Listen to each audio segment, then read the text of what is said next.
আজকে একটা দুর্ভাগ্যজনক ঘটনার জন্য আপনাদের সামনে হাজির হয়েছি। আমি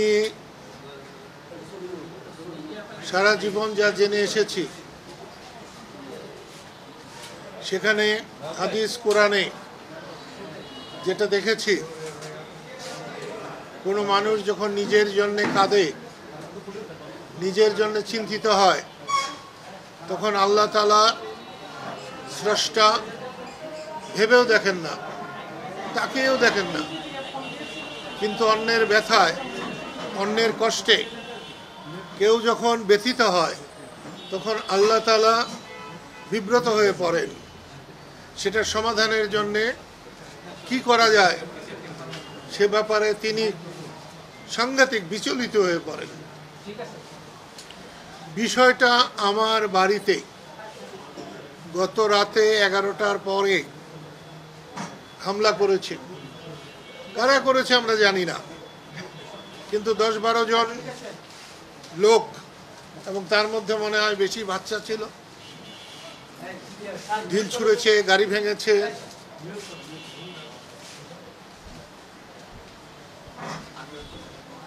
কোঠা বিরোধী আন্দোলন, বৈষম্য বিরোধী আন্দোলনের পরে আমরা এই স্বৈরাচারী মনোভাব আশা করি নাই। আওয়ামী লীগ যদি স্বৈরশাসক হয়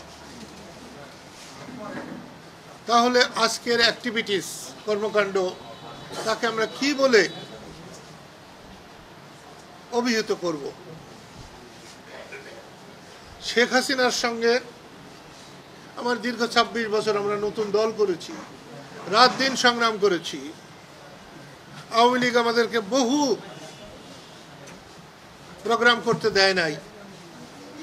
তারপরেও যদি সবাইকে স্বাধীনতার দোসর বানানো হয়, স্বাধীনতার দোসর না আওয়ামী লীগের দোসর বানানো হয়, তাহলে তো আমি মনে করব বৈষম্য বিরোধী আন্দোলনকে ব্যর্থ করার জন্য, ধ্বংস করার জন্যে এ কোনো ষড়যন্ত্র কিনা।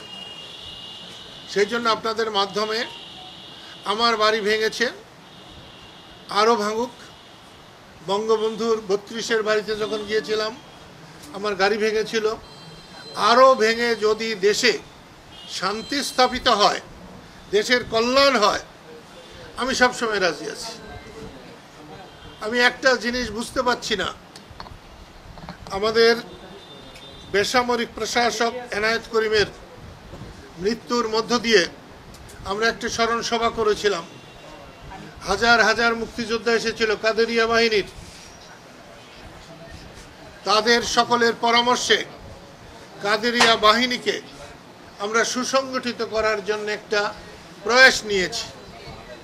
সেই প্রয়াসে 30শে আগস্ট গুয়াপুর গিয়েছিলাম। সেখানে মুক্তিযোদ্ধাদের উপস্থিতি দেখে আমার হৃদয় ভরে গেছে। এখন আমার যাওয়ার পালা, সম্মানের সাথে যেতে চাই। সেই মিটিংয়ের পরে দেখলাম কেউ কেউ স্লোগান দিয়েছে, জয় বাংলা হবে না, জয় বাংলা থাকবে না, দালালরা হুঁশিয়ার। তো দালালদের হুঁশিয়ার বললে আমাদের কিছু যায় আসে না। আমরা জীবনে দালাল ছিলাম না, দালালি করিও নাই, দালালের হুঁশিয়ারিতে আমাদের কিছু যায় আসে না। কিন্তু জয় বাংলা চলবে না বা থাকবে না, তাহলে হোক, জয় বাংলা থাকে কি না থাকে দেশের মানুষ সেটাকে বিচার করবেন। আমি আর আমার কথা বাড়াতে চাই না। তোমাদের কোনো প্রশ্ন থাকলে নিশ্চয়ই জিজ্ঞেস করতে পারবে। আমার কাছে মনে হয় দেশটাকে অস্থিতিশীল করার জন্যে জাতীয় আন্তর্জাতিক ষড়যন্ত্রকারীরা সুযোগ খুঁজছে, এবং সেই সুযোগ অন্তর্বর্তীকালীন সরকার দিচ্ছে কিনা আমি ঠিক বলতে পারবো না।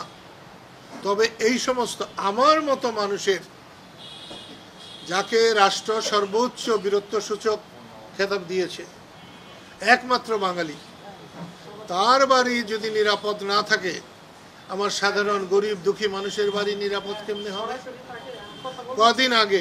কদিন আগে একটা ৭১ মঞ্চ ৭১-এ টাঙ্গাইলের নেতা, আমাদের নেতা, আমার বড় ভাই আলোচক হিসাবে গিয়েছিলেন। তাদের সব আলোচককে গ্রেপ্তার করেছে।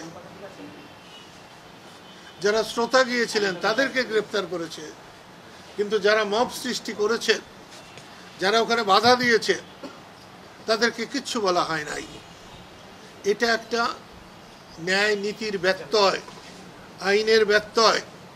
এখান থেকে আমি এই সরকারকে সরে আসতে বলবো এবং আমার বাড়ির উপরে হামলার মধ্য দিয়েই এই হামলা, চোরা গুপ্তা হামলা, এটা বন্ধ করা হোক।